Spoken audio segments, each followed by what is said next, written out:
So, have y'all heard of My Dress Up Darling? You know, the one with the outgoing Gyaru falling in love with some loner weirdo? Or what about the completely unrelated series, The Dangers in My Heart? You know, the one with the outgoing Gyaru falling in love with some loner weirdo? Those two series obviously have nothing in common, and neither does the series we're gonna talk about today. Now That We Draw. It's about an outgoing Gyaru that falls in love with some loner weirdo. See? Completely different.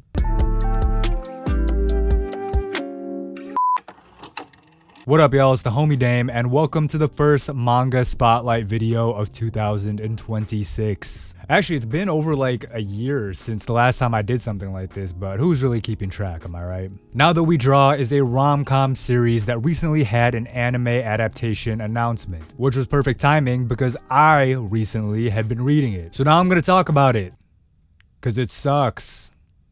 Kind of. Now That We Draw follows Yuki Uehara, a short, unsocial high schooler who aspires to be a manga artist. He also loves pure, innocent manga heroines, because real-life girls are whores. Do you relate to him yet, otakus? He tries to get his bootleg Clanad-looking manga published, but it's rejected for being too unrealistic. It's then that he's approached by Nina Miyamoto, the school's resident big-titty popular hot girl. And guess what? She also aspires to be a manga artist. Are you erect yet, otakus? Her romance manga was also rejected for being too unrealistic. It's probably because she has no experience with romance, because of course she's also a pure, innocent virgin. Can't have your main female lead be too intimidating for sensitive otaku readers now. Basically, they decide to enter into a fake romance. Yeah, I know. So that they can learn more about love and use it to make their manga better. Rom-com shenanigans ensue. You could probably imagine what happens for the first couple chapters. They try out a bunch of cliche rom-com situations for research purposes, and surprise, surprise, they end up getting genuinely flustered.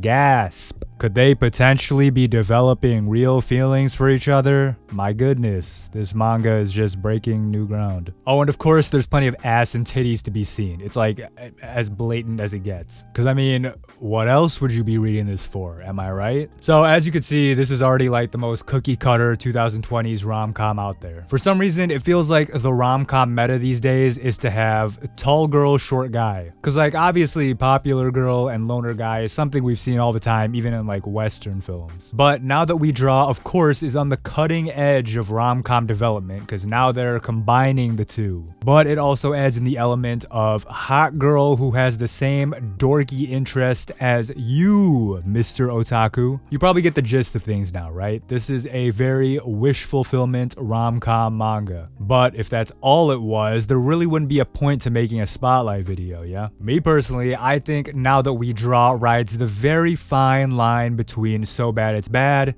and so bad it's good. For a moment, I thought that this could be like a peak degeneracy, like Mato Seihai no Slave or something, but I don't know. Even now, I have no idea how I actually feel about this manga other than the fact that it kind of sort of sucks. Because there are some elements in it that I think y'all will find interesting once I tell you about them. Okay, so after fucking around with their little fake romance, fake dates, whatever, Yuki decides to give it another shot at getting published. Now, he doesn't exactly get top billing at Shonen Jump, but he gets the attention of one of the mangaka who gives him his business card. So now he has his foot in the door, right? After that, there's a gooner scene where they sleep together at a love hotel because it's raining. You know, completely different from that one My Dress Up Darling scene. Just two completely different things for sure. Shortly after that, Nina gets her manga storyboard approved, and there's a beach scene. You can imagine how that one goes. Also, there's this title page where she shows off for the armpit lovers. I won't judge. And then he comes all over her.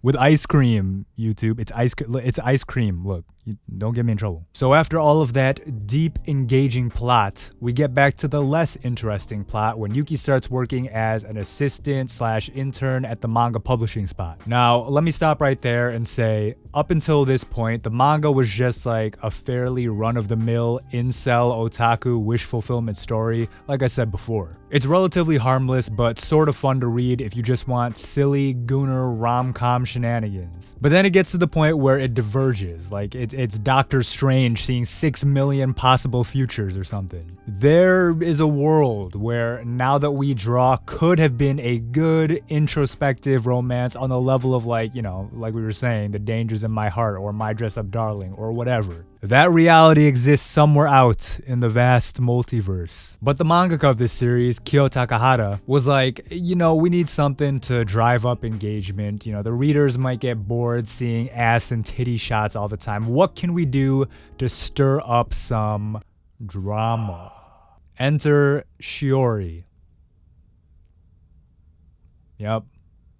That's what she looks like. She's an already published mangaka that decides for some reason Yuki needs to be her assistant. It's an interesting design she has, you know. It's very fleshed out and detailed for someone who surely is going to be a background side character who won't have much impact on the plot, right? Surely this won't lead to a situation where they're alone together working on manga and feelings start to develop. Surely this isn't the start of a dreaded rom-com love triangle, right? There's no possible way. You think the great modern rom-coms like Kaguya-sama or, you know, these two we mentioned earlier shove in some forced love triangle just for the sake of adding manufactured drama? Now That We Draw has potential to be just like those other series, so, you know, surely it wouldn't do that. Oh, she turns out to be his childhood friend who was in love with him the whole time.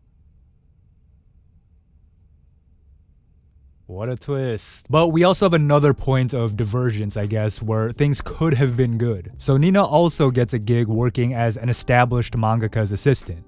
And this is what he looks like. Uh-oh. It ain't no fun when the rabbit's got the gun, yeah? All of a sudden, the people enjoying their wish fulfillment Gooner Fest are like, hold on a minute.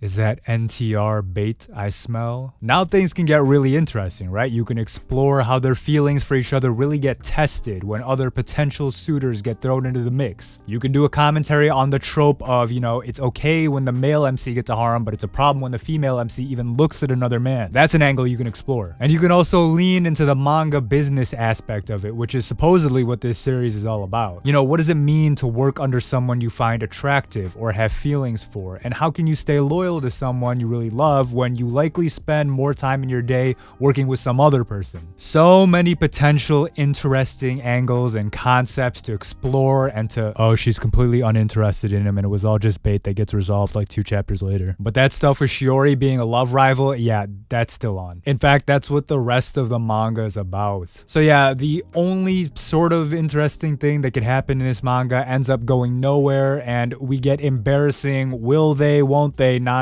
for like 30 chapters after. Shiori is like a fine character on her own, you know, she's likable enough, but she is one of the most forced romantic rivals I've seen in one of these slop rom-coms in a minute. Like I said earlier, you could clearly see where the mangaka decided they needed something to keep the series from getting boring, and they didn't want to take the risk on their more interesting ideas, so everything was just kind of, I don't know, like tossed to the side to do the safe, cliche dynamics that we've seen just so many times. All the scenes you're imagining that would happen in a straightforward series like this happen. Oh, the 2 girls who are competing for the male lead have a heart-to-heart conversation where they both admit their feelings for him, and they both say some shit like, I won't lose to you, but they're still friends even though they're going for the same guy. There's of course the flashback scene where we see this minor thing the male lead does for the love rival when they were like 5 years old, leading her to be in love with him for the next decade. And of course, we definitely need those fan service scenes where both girls try to compete at using their feminine charms to woo the male lead. But all that being said, here's the thing. This is all very trite, it's all very embarrassing, but at the end of the day, it's still kind of fun to read. That's the crack addiction magic that these modern rom-com series have. It's the Rent-A-Girlfriend effect, where you just love reading these dumpster fire, turn off your brain stories. It's why millions of people watch Love Island or terrible dating podcasts. And here's the even bigger thing. Now That We Draw actually does a good job at telling the story of two high schoolers trying to make it in the world of creating manga. Like, literally as a story of learning to become a manga, this actually works. We see Yuki's struggles as he deals with rejection and losing confidence in his work and his whole philosophy on storytelling and art. And surprisingly, we also get Nina's motivations to become a mangaka in honor of her grandmother and how she defies people's expectations by putting effort into a craft that she loves. This manga unironically does a really good job at telling these stories. That's why I've been saying, like, I can see the potential timelines. I can use the Infinity Stones to see a universe where this manga is actually good in a so bad it's good kind of way. All the elements are there story-wise, and even the characters are great. I mean, Yuki is no more or less likable than Ichikawa from The Dangers in My Heart. And Nina is a great female lead. She's likable, she's funny, and you know, she has all the characteristics that make people like characters like Marin or Anna. I bet if you took out Yuki and the whole romance angle of this manga, you could still tell a pretty good story with just Nina being this popular gyaru who also wants to become a mangaka. Unfortunately, Now That We Draw delivers on none of those expectations. It meets none of its potential. And it goes nowhere with its characters. At least for now, you know, it isn't over yet, so you can never say these things for certain. And despite everything I just said, I still would recommend reading the manga, and I'd recommend watching the anime when it comes out.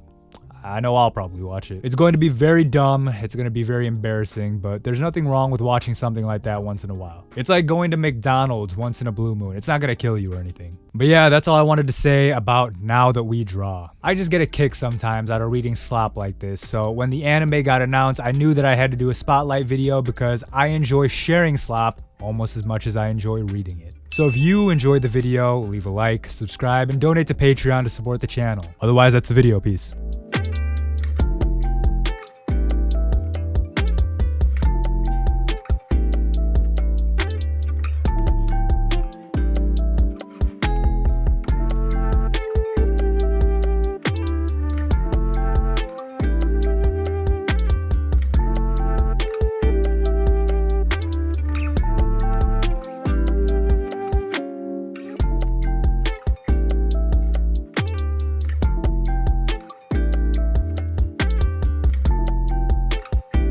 So the studio that's adapting this manga is called Roll 2, famously known for such hits as Love is Indivisible by Twins.